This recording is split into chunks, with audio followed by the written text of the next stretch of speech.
तुमने हमारी सरजमीन पर कब्जा किया था, पहले अपोलोजाइज करो, माफी मांगो, उसके बाद आप ऐवान में आ सकती हैं। मुझे ये कहने दीजिए, बड़े अदब और एहतराम के साथ कहना चाहता हूं, अब हमारे अपने हैं, हमारा माल लाकर चोरी करके उन्होंने ये बिल्डिंगें बनाई हैं। रियासत इस हद तक शकील क़ल्ब हो चुकी है कि उनको एहसास तक नहीं है कि ये मुल्क के बाशिंदे हैं और उन पर क्या गुजर रही है। हम पहले भी आपके वफादार थे, हम आज भी आपके वफादार। अस्सलाम वालेकुम नाज़रीन इकराम, आज इमरान खान को अलकादर ट्रस्ट में सजा सुना दी गई, जिसके बाद मौलाना फजल रहमान कौमी असम्बली में जज्बाती हो गए और तूफानी तकरीर आज असम्बली के दरो दीवार हिला कर रख दिए। शहबाज शरीफ को मुखातिब करके वो कुछ कह दिया कि शहबाज शरीफ ऐवान में बैठने के काबिल नहीं रहा। मौलाना ने वाज़ेह कहा कि ये अवाम आपको टैक्स हरगिज़ नहीं देगी। आप वीडियो देखिए, फिर इस पर बात करते हैं कि हमारे मुल्क में हर जगह न सही लेकिन बेशतर इलाकों में सूरत हाल फाकू तक पहुंची है, कारोबार ख़त्म हो चुके हैं। और मैं तो देखता हूं, हमने ऑपरेशंस किए, लोगों को कहा आप घर बार छोड़ दें, स्वात से लेकर वजीरिस्तान तक तमाम इलाकों को खाली कर दिया गया। अवाम ने अपने मुल्क के अंदर हिजरत की।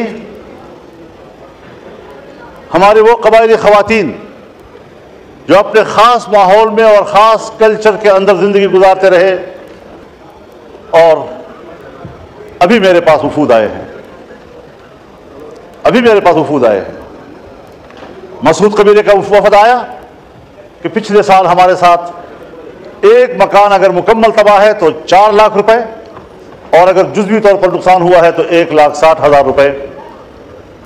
और वो भी लोगों को पैसे नहीं दिए गए, उसका टोकन दिया गया। वो टोकन अभी तक जेबों में लिए फिर रहे हैं, एक शख्स को अदायगी नहीं हो रही। आप बताएं, 4 लाख एक मकान बनाने के लिए, क्या 4 लाख पर आपके घर का गुसलखाना भी बन सकता है? और आप उनको कहना है कि पूरा घर बनाना है। 1,60,000 रुपये आपने 1-2 कमरे बनाने हैं जो गिर गए थे। क्या मजाक दुनिया के साथ हो रहा है? आज चमन के ऊपर, बॉर्डर के ऊपर 9 महीने से लोग बैठे हैं, दर बदर बैठे हुए हैं। आप वो शराइत उनके ऊपर लगा रहे हैं कि जो शराइत सरहद पर बैठे हुए लोगों के ऊपर दुनिया में नहीं लगाए जाते। पूरी दुनिया में सरहद पर रहने वालों को कुछ खुसूसी मराहत मिलती हैं, और वो भी वो बॉर्डर जो बैनुल-अक़वामी तौर पर रिकग्नाइज्ड हो। हिंदुस्तान पाकिस्तान का सरहद तयशुदा है। पाक अफगान बॉर्डर को मैं और आप पाक अफगान बॉर्डर कह रहे हैं। क्या अफगानिस्तान भी उसको पाक अफगान बॉर्डर कहता है या उसको डेवलपमेंट लाइन कहता है?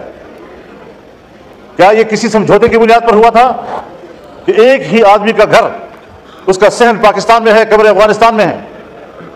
एक ही गांव की मस्जिद, उसका मेहराब अफगानिस्तान में है और उसके मुक्तदी जो है वो पाकिस्तान में खड़े होते हैं।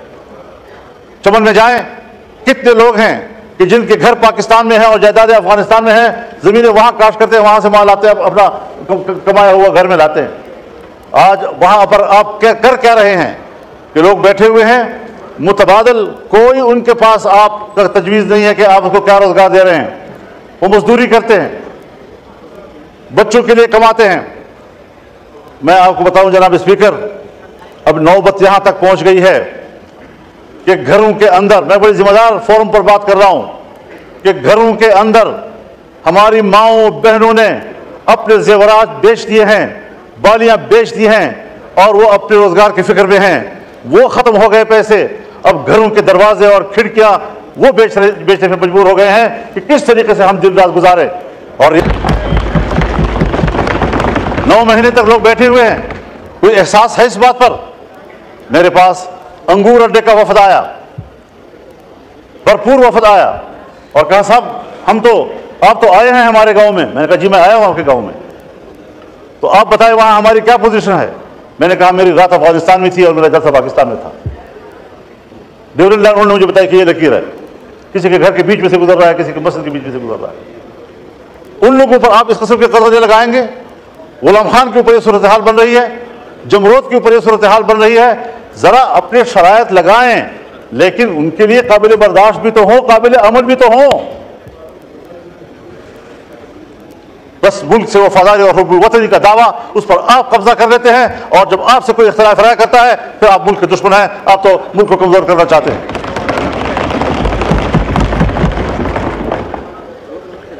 दूसरी बात यह है जनाब स्पीकर,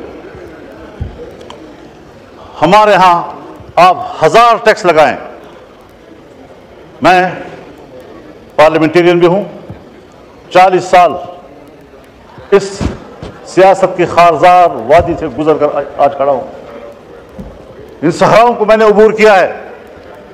आपके मुल्क के अवाम आपको टैक्स नहीं देंगे, इसलिए कि अवाम को आप पर एतमाद नहीं है।